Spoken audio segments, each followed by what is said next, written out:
for advice regarding your personal situation. Now, AARP is not responsible for the consequences of any decisions or actions taken and reliance upon this information provided in this event. Now, I'm so excited. Let's turn to our program for today and make sure you clock that got it so that it can be recorded. Bahar Geslin is a seasoned attorney with over 15 years of experience in the legal field, driven by a lifelong passion for advocacy.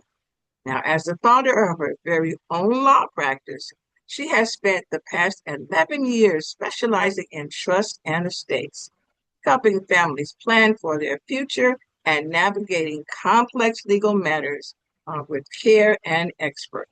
Now, behind her legal career, Bahar is a devoted mother of three children, giggling and jiggling joys and challenges of motherhood to fulfill professional life. When she's not in the courtroom or working with clients, Bahar can be found exploring destinations, creating delicious meals in the kitchen, or enjoying energetic live music. With a deep love for traveling, cooking, and all things music, oh my God, she's just a great person. She believes in embracing life's beautiful moments while helping others secure their legacies for generations to come. Let's welcome Bahar. Thank you. Thank you so much, Joyce, and welcome to everyone. What a, it's so great seeing everyone from all over the country and so many of you. And I'm honored that AARP keeps having me back to talk to you, all of you. Joyce mentioned uh, that I'm the mother of three children, and they are 15, 12, and 7. And my parents are in their mid 70s. They're young, vibrant, energetic, like many of you here today. They're also divorced, which means I don't have two aging parents. I have two separate situations, two separate sets of needs, two separate conversations that have to happen separately, and no one to have them with because my brother has stepped back entirely from their lives. And so that's all very personal, but I imagine many of you can relate to it, either in your own children's lives, your own lives, or your own parents. And because they're divorced, it's not just double the parents, it's double everything. Two different doctors to track, two different sets of holidays to coordinate so that no one feels like an afterthought, two households, two refrigerators I've had to learn to check on when I visit, and no one to really share it with because it's just me. And I have to say, my parents are very organized and responsible and they're doing well, but still, it's a lot. It's me. And do have a husband and a partner who actually carries more of this than anyone ever sees or says thank you for. We're a team, a real one. And I want to be honest with you, even though there are two of us, when one person is the one that the parents call, and the one that the siblings have left it to, and the one who holds all the legal and emotional thread of two separate aging households together, the distribution of that weight is never equal. Even though my partner shows up every single day for our kids in ways that make my life possible as the mother of three and uh, running a very busy law practice, um, when my phone rings at 10 o'clock at night and it's one of my parents, that call lands on me. I want to give you a specific example of that type of call that maybe you can relate to so that this doesn't feel so abstract. I think it was about 6 weeks ago. It was about 9:40 on a Tuesday night. It was like school was ending. There was a lot going on, way past everyone's bedtime, um, nearing my own bedtime. And I was helping my 7-year-old find a missing shoe, a soccer cleat that he needed for the next morning. And my 12-year-old was asking me to sign a permission slip that I hadn't read yet. I'm a lawyer, so I like to read everything. And my phone rang. It was my dad, and a pipe had burst under his kitchen sink. Water was spreading everywhere across the floor, and he didn't know which numbers in his phone actually belonged to a plumber. That was always my mom's job. He wanted to get a hold of someone he could trust that late at night. So I was talking him through how to shut off the water and also doing the math in my head so that, you know, which I'm not good at math on a like my best on a best day, but certainly not when I'm looking for a shoe at 10 o'clock at night. Um, and all of a sudden it occurred to me, like, do I know where his homeowner's insurance policy is? Am I even authorized to talk to that insurance company on his behalf if he can't get on the phone himself? If this had happened while he was traveling, and my dad travels a lot for work, or he's unreachable for some other reason, could I have made all these calls in his place? Now, nothing was actually wrong in the end. A plumber came, the pipe got fixed, and my dad, who is genuinely one of the most spry, energetic 70-something-year-olds I know, was a little embarrassed that he'd panicked over the sink. But nothing was actually wrong that night is not a plan. It was it was our good luck. And I don't build my clients' lives on luck, and I don't want to build you to build your life on good luck. So I decided I'm not going to build mine on it either. Now, I'm not telling you these stories to complain or for you to feel badly for me. I have a great life and I'm so lucky to have so many people that count on me in it. And I don't want to suggest that I carry any of this weight alone. Like I said, my husband carries a lot of the weight with me, and my parents have their own network. Um, I'm just telling you this because I want you to know that even in the best circumstances, even with the present committed, extraordinary partner and family, this generation, and maybe you feel part of that, or maybe you're seeing your kids be a part of that, or you're still caring for your parents. This generation still finds itself stretched in many different directions, being responsible for people who came before us and the people that came after us, and trying to take care of ourselves, often without a plan that actually accounts for the full picture. So I want to share with you what I've learned, both from sitting across the table from hundreds of families at the hardest moments of their lives and from living inside this particular kind of pressure myself. The challenge of being the one everyone depends on is not the logistics. The real vulnerability, and I want to be really clear, is not knowing whether anyone has planned for what happens if you go down, if I go down. If my husband and I were both incapacitated tomorrow, not dead, just incapacitated, who would manage our parents' affairs? Who would make medical decisions for our kids? Who has the legal authority to do any of it? Does our plan account for both of us, or does it assume that one of us will always be standing? I know the answers to those questions now, and I want to share them with you, but I didn't always know the answers. And that's why we're here today, is to talk about those things. Um, so you are the relay generation. That is the name for what we're carrying. And it's actually the reason I'm speaking with you today. I asked when AARP asked if what I would talk about, I asked them to call it the sandwich generation because I knew that's the phrase that would make people feel recognized enough to join the Zoom. And if that's you and that's why you came, I'm glad it worked out. But as I was preparing for today and thinking about all the things I wanted to share with you, what I wanted to talk about, and I was also sitting with my own story, which feels kind of new, that I'm like in this new place. I started to feel like that word or those words, the sandwich generation, wasn't quite telling the whole truth. It wasn't the whole picture.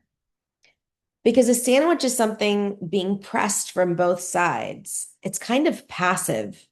It's a shape that happens to you. And that's not what I see when I sit across the table from people living like this. My friends, my clients, my colleagues. I see people who show up, who take the weight on, who keep running even when no one's watching. So, somewhere between preparing for today and just sitting with my story, I started calling it something else, at least in my head. It feels like a relay, and that makes us the relay generation. A relay runner isn't a victim of the race. They chose to run. They took the baton and they're running their leg of the race as hard as they can. You did not choose when you entered this race, and you can't choose when you hand it off. But you absolutely can choose what shape it is in when you do pass the baton. So that's what we're talking about today. But I don't want to ignore what's below because the weight is real, not the logistics. And I promise we will talk about that, the documents, but the actual weight. It's not the doctor's appointments, although there are a lot of those. Literally today, I have three of them after this. Um, some for my kids, some for me, and a video one with one of my parents. And it's not the paperwork, although there's tons of that too, an ocean of it, right? Um, it's the thing underneath all of it, that constant kind of hum of being the person everyone kind of assumes will handle it. I was thinking about like, what does that look like? What are examples of that? Like when my son, my 15-year-old, forgets his PE uniform and I'm the fallback plan because he knows not to call his dad. He's not gonna run it over to his school, but he knows I will. Or when my mom's pharmacy calls about a prescription that didn't get filled, I'm the fallback plan because I'm the one that's going to drive over there and get it at night. When my father needs someone to sit with him at an appointment because 2 hours in a waiting room alone is its own kind of hard, I'm the fallback plan. And if you have siblings, there's a particular flavor of this weight that's worth naming directly. The quiet, unspoken calculation of who does more. I see I do it. I see my clients do it. Um, and that comes up in the logistics when you're deciding who gets what too. Not because anyone's counting out loud, but everyone is counting. It's not just us. And usually the person doing the most is also the person least likely to say anything about it. Because saying something out loud feels like keeping score in a family, and nobody wants to be the person who brings the scoreboard to Thanksgiving. I really feel that. And I see some of you laughing and you've experienced it. And we experience it from so many different angles. Like we have a sibling like that. We saw our parents be that kind of sibling. We see our kids do that. They got a bigger piece of cake. They were poured more juice, right? We're constantly comparing. But what nobody tells you about being the fallback plan and being that go-to person is that it doesn't feel like being needed. It doesn't always feel good.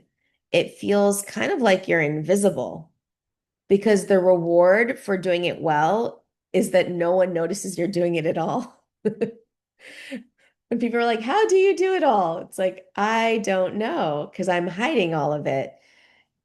Have you ever heard the saying, if you want to get something done, ask the busiest person you know? That's what it's like. And nobody throws you a party for keeping everything from falling apart. When you're the person who gets everything done, people don't thank you more, they actually expect more. The competence kind of becomes a trap. You handled it last time, so you'll handle it this time. So you'll handle it next time too. Underneath that expectation is guilt that has nowhere to go. Guilt when you say yes and you resent it. I've been there. Guilt when you say no and you can't stop thinking about it. I should have just said yes, you tell yourself. Guilt that you're not present enough for your kids because you're managing your parents, and guilt that you're not present enough for your parents because you're raising your kids. And you know they're not going to be there forever. And somewhere when you're doing all that math, you ask, where am I in all of this? I was thinking about a client of mine recently. I met her not too long ago, probably a year and a half ago. Um, let's call her Patricia, just so it's easy to remember. Her daughter had made the appointment for her, not Patricia herself. And she was sitting in my office. And when I asked her, why now? Why, after putting this off for so long? Like, what's happening now? It's a question I start with all of my clients. Um, she said that she had collapsed in her kitchen 3 weeks prior, and that when she was lying on the kitchen floor waiting for someone to come, all she could think of was nobody knows where the folder is. And it really struck me. She wasn't thinking, I hope I'm okay, or I hope I see my grandkids again. She was thinking, nobody knows where the folder is. And that's what the weight does to you. It doesn't just exhaust you, it starts running in the background, even in the moments that should only be about your own survival, your own well being, your own care. Patricia was fine. I want everyone to know. It doesn't always turn out that way, but she was totally okay. She was obviously sitting in my office a few weeks later. Um, but she was still kind of shaking when she was telling me that story because it hadn't stopped scaring her. And I imagine that some of you have a version of Patricia's kitchen floor moment, we'll call it, that lives in the back of your mind, even if it hasn't happened yet. And that's the weight, not the tasks, but the invisibility of carrying them. And I want to talk to some of you specifically. Not everyone in this room is carrying the weight I've been describing. Some of you are the ones your child who are putting this weight on your children without knowing it. And I'm not saying that to make you feel guilty. I'm just saying because you're in a rare position. You can still do something about it. Every plan you put in place today, every conversation you have now, while you're able to have it clearly and on your own terms, is you lifting that weight off your child's or loved one's shoulders before they even have to ask you to. It's not a small gift. And for a lot of families, it's the biggest one that a parent has left to give, getting your affairs in order. So if you recognize yourself in the earlier description, instead, the one carrying it, I want you to hear this. You are not failing at this. You are not doing something, you are doing something enormously hard. And the fact that it's hard doesn't mean that you're doing it wrong. So, what I've learned from sitting across from people living exactly like this year after year, the weight doesn't go away by trying harder. It goes away, or at least it becomes bearable, when you stop assuming you have to carry it without a plan. There's a solution because the documents are not the hard part. I don't always say that out loud, but I'm always thinking it. People are scared to come to me, scared to think about this, scared about the cost, scared about the process. And I want to say to them, this is this is kind of the easy part of all of it. I've sat across the table from a lot of people, founders, retirees, young parents, people in their 90s who've outlived two spouses. And I used to think my job was getting them to sign the documents, but it's not. My job is getting people to believe that their life is worth protecting. That's the hard part.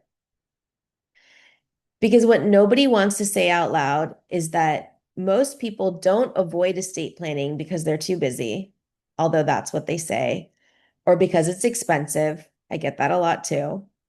It's because they don't understand it. Those are the reasons people give, but it's not the real reason. The real reason is that sitting down to plan for what happens after you're gone forces you to answer a question that a lot of us spend our lives avoiding. Did my life matter enough to bother protecting it? Do I matter? And I've watched brilliant people, accomplished, wealthy people stall for years on a plan that would take them 3 meetings to finish. 3 meetings. Like if you work with me, that's all it takes, 3 meetings. And it's not because the plan was complicated, although sometimes it is, right? It's because finishing it meant confronting whether they'd built something worth passing on. And I want to tell you what happens on the other side of that stalling because I don't think people fully picture it. So I'm going to tell you another story. A few years ago, I met with a family. They had 3 adult siblings. And about 6 months after their father had passed away, their mother had passed away several years earlier, um, there was no plan, no will, no trust, nothing naming who was in charge. The easy part is that they were all going to get everything equally. But the hard part was nobody told them who was in charge. And so the law decided for them. And in this family situation, they all had equal legal say over what happened. There was no tiebreaker. And they disagreed about everything, whether to sell the house, who got their mother's ring, um, whether their father would have wanted the family cabin to be kept or sold for the grandkids, kept for the grandkids or sold. And because there was no document to settle any of it, they spent 24 months, 2 years, and about $150,000 in legal fees arguing about it in probate court. I'm not making that number up. So 2 years later, $150,000 later, two of the three siblings were not speaking to each other. Their father's actual estate, the money, the house, the cabin, they all got divided eventually. Everything got sold, divided. But what didn't survive was the relationship between the kids. That's not a tax problem, and that's not a paperwork problem. That's the actual cost of the plan. This hit especially home for me because I have 3 kids. And the last thing I want is for my children to be fighting after I'm gone.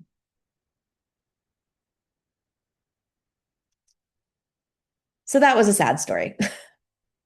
And I heard from one of them not too long ago because they decided to finally do their estate planning so to avoid a lot of this. And yeah, the kids are still not talking, but there are also happy stories. I want to tell you about a client of mine. We'll call her Grace. And I met her when she was 83. And it was like she had something that was kind of terminal and she knew that she was going to pass. And I had the pleasure of meeting her about 4 months before she passed. And she had done her plan like a decade before and she updated it. It was current. It was exactly what she wanted. And I'll never forget, but there were a couple changes she wanted to make, which is why she came to me. She wanted to include some of her grandchildren that she had previously was giving everything equally to her kids. And she was like, my kids are fine. I want to give some stuff to my grandkids. And so that's why we met. Um, but I'll never forget what she said to me. She said, I already had the hard conversation with my kids.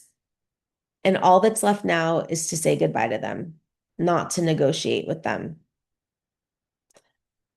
I just couldn't believe that clarity that she had. And that sentence, like, really stuck with me. All that's left now is to say goodbye to them, not to negotiate with them. That's the actual gift of a plan. It's not the money. It's that it frees the people you love to simply grieve you instead of also having to manage you or fight over you at the worst moment of their lives.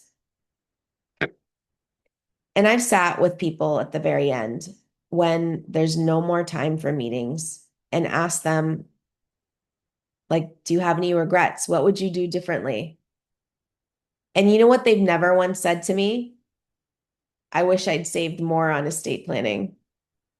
Not once in 18 years. I wish I had taken longer to do it. What they said was some version of, like, I wish I told my kids how proud I was of them, or that told people that I loved them more, or I wish I'd made it easier for the people I love instead of harder. I wish I hadn't waited. And when I pressed a little further, sometimes I can press a little bit further, and I ask, what do you mean by waited? Like, what were you waiting for? It wasn't really about the paperwork. It was about the conversations that they kept postponing, a phone call they meant to make, a visit they kept pushing to next month.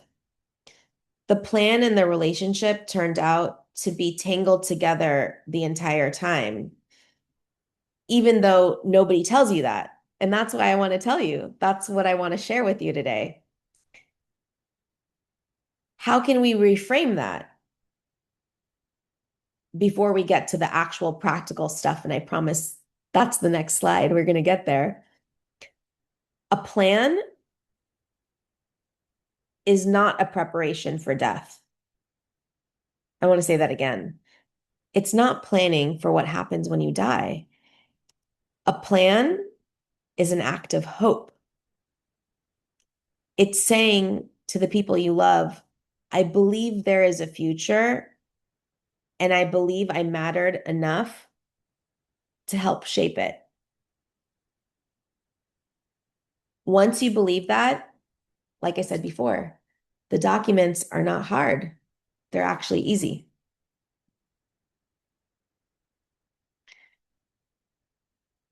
Let's see. How am I doing on time? I think I'm okay. You're good on time. I'm good on time. Okay. So now we're going to talk to why probably many of you joined the Zoom. And I hope you're still with me. It's the handoff, the actual documents, the actual tools. But I want you to hear them differently than you've heard them before, especially if you've come to my talk before. This is very different than how I'm usually like, you got to have a trust and a will and um, it, it's,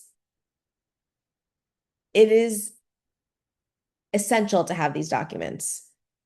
And I'm going to tell you what each one actually does for the people you love in plain language. And I want to start with the power of attorney. I think about a year ago, I did an entire hour here at AARP just on the power of attorney because I really feel it's one of the most important documents.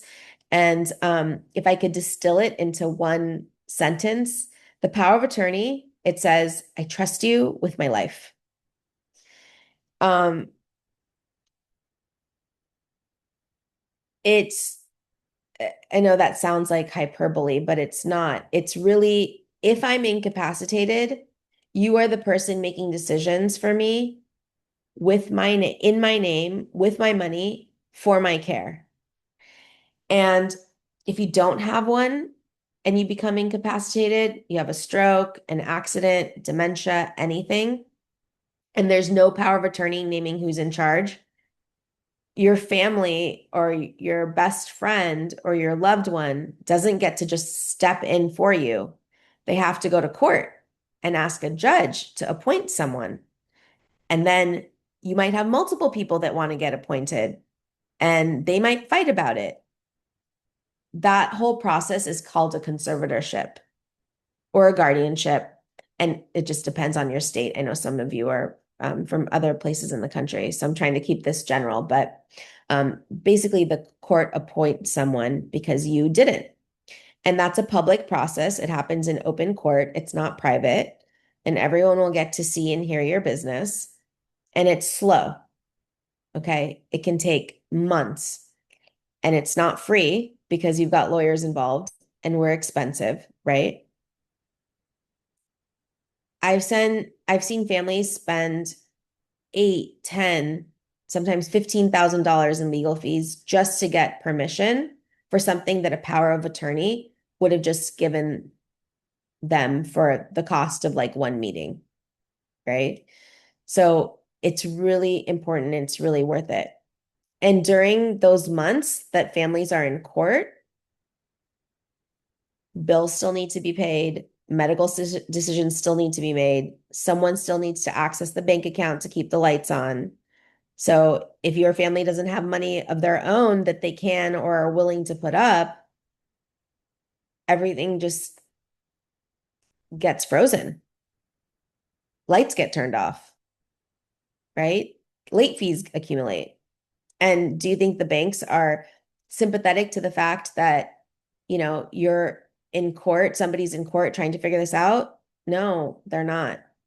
They still want all that interest in those late fees paid. How is this avoided? A power of attorney.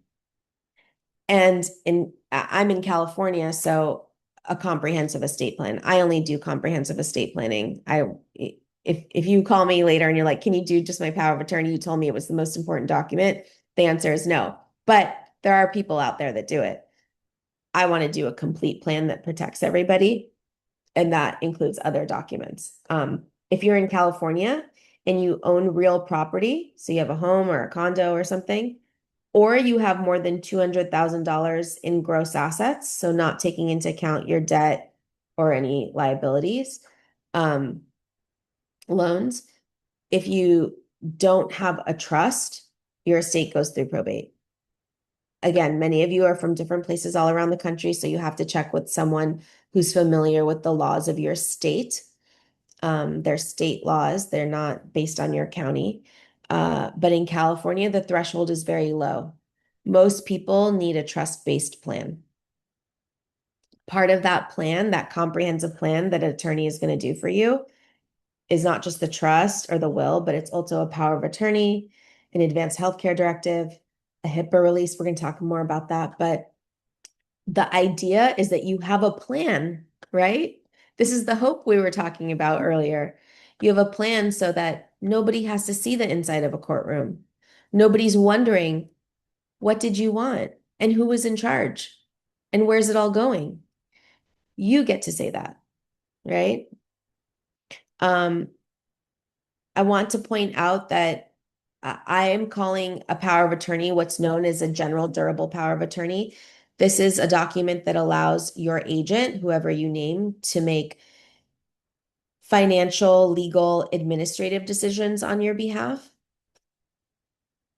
The document that has to do with health, I call it an advanced healthcare directive. Some places and some attorneys also call it a power of attorney for health. So they call it a power of attorney for finance and a power of attorney for health. I use different names so that it's not confusing. And that's, a healthcare proxy that names who can make medical decisions for you. Um, Things like whether to operate, medicate, and then also end of life stuff. It spells out your actual wishes for what you want. Um, I also include, if a client wants it, something called a physician's directive that's some known as a living will in some places. I don't use that terminology because people get it confused with the actual will. But a physician's directive or a living will says, hey, if I am in a vegetative state, have an incurable illness, um, I don't want to be on prolonged life support.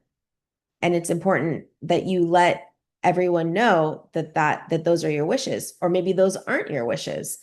Do you want to donate your organs? Do you want your any part of your body or tissues to be used for education or research? Like, people have opinions about these things, but we can't guess for you what they are. You have to tell us, right? So this is all part of the conversations that you'll have. If you have minor children, or you care for minor children, or you have children that have minor children, um, you have to make a guardian designation. And it's not just like this morbid exercise that your attorney is going to make you check off a list. It's really kind of all of this, a love letter to your children. It's saying, before anything ever happens, here's who I choose to raise you the way I would have. And you're going to name a succession of people, not just one person. That may or may not be the person who's in charge of your finances. For some families, it's appropriate to have everything match. And for other families, it's appropriate for it to be different people. Some of your loved ones, or key players, as I call them, are really good at administrative tasks, paperwork. The person that you want kissing boo-boos and hugging your child at night and walking them through life's hard stuff may not be good at paperwork. So you have to make different decisions. And working with an attorney is really like a counselor who can help talk about the pros and cons of all of that. I don't know my clients' family members often, but they tell me about them, and then I can help them decide. Um, Earlier, I talked about a trust and a will, and I said that in California, a will is not sufficient, but it's still necessary. Um, it's something I want to point out because I get constantly asked about it. And I want to explain it to you like in plain English because I think a lot of times people don't do that. A will is a document that tells the court what happens, what you want to happen with your things. But what people miss is a will in California still has to go through probate court. The court process I mentioned earlier, it has to actually be carried out. So the judge will say, oh, okay, this is what they wanted. They've laid it out in the will, but I still have to make sure that the will is being followed. But when you have a trust, and so that process of going through probate court takes a year and a ton of money in California and in most states. The fee that's paid through the probate process, the court process, is statutory. So it's not like you go to this one attorney and it's less, and you go to another attorney and it's more. No, it's the court sets what the cost is. And it's, this may seem like it's based on the gross value of the estate, which means that um it doesn't take into your debtor liability. So I'll give you an example, and this may sound crazy, but I live in Southern California, so it's not that crazy. Like, if somebody owns $1 million home and they have 20% equity in it, right? They have $200,000. That means there's an $800,000 loan. The house is worth $1 million, in case I messed that up. House is worth $1 million. There's $200,000 of equity. There's an $800,000 loan on it. When the court assesses probate fees on how much it will cost for probate for that estate, if the only thing is the house, It's based on the gross value. So it's based on $1 million, not based on $200,000. So that with all the fees and the filing fees and how much the executor pays and how much the attorney gets paid, that can be like $75,000. Now, when they go to sell the house, they're going to get at best $200,000, probably less because there's agent fees and taxes and all of that, right? So let's say at best they get $200,000 and 75 is going in this process. It's crazy.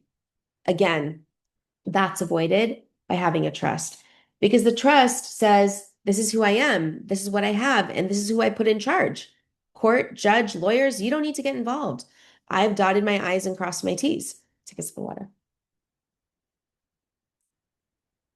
But when you don't do that, then the court's like, we need to get involved. So again, to recap, a will says where it's going, but it does not avoid probate if you have an estate that would be subject to probate. Um, and it's important to know that a trust deals not just what happens upon death. A will is a dormant document, has no power or authority. It says upon my death. That's when it kicks in.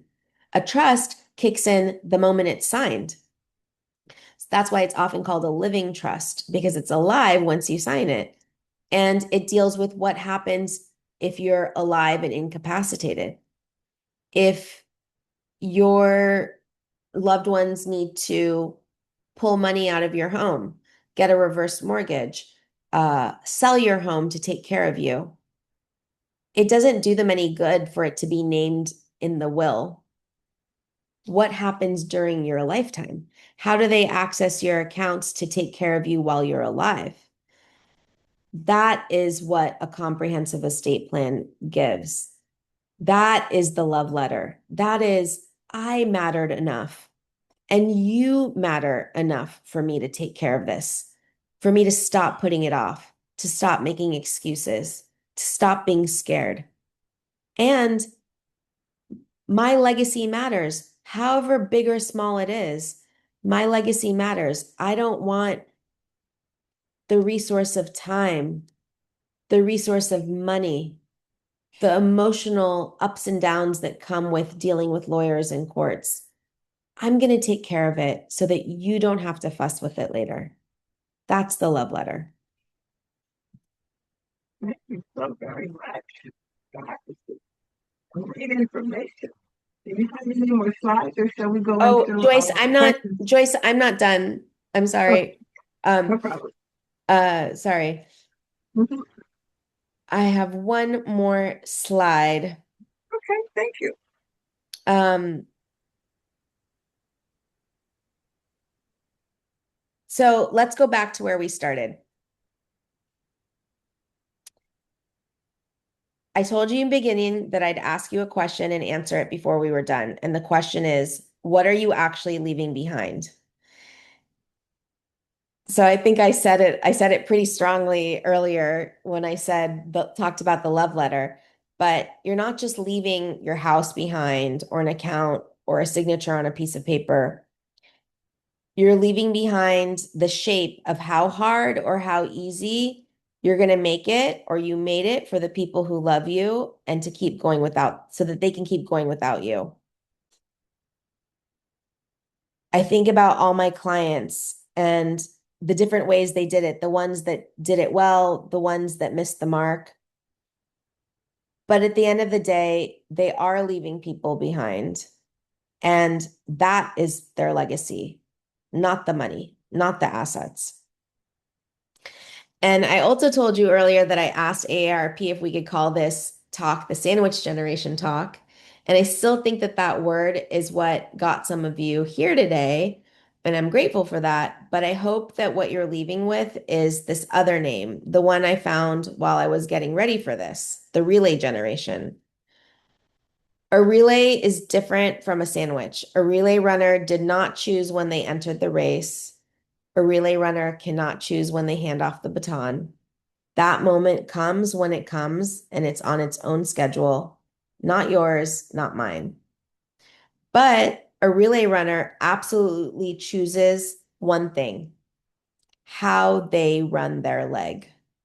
whether they run it exhausted and unprepared, dragging a baton no one can quite grip when the moment comes and what shape it's in, or whether they run it with everything in order so that the handoff, when it happens, is clean. And not just clean, but full of love. So the baton is in your hands, and the question was never whether you would pass it. The question is, what's it going to look like when you do pass it? That's the love letter. Thank you so much.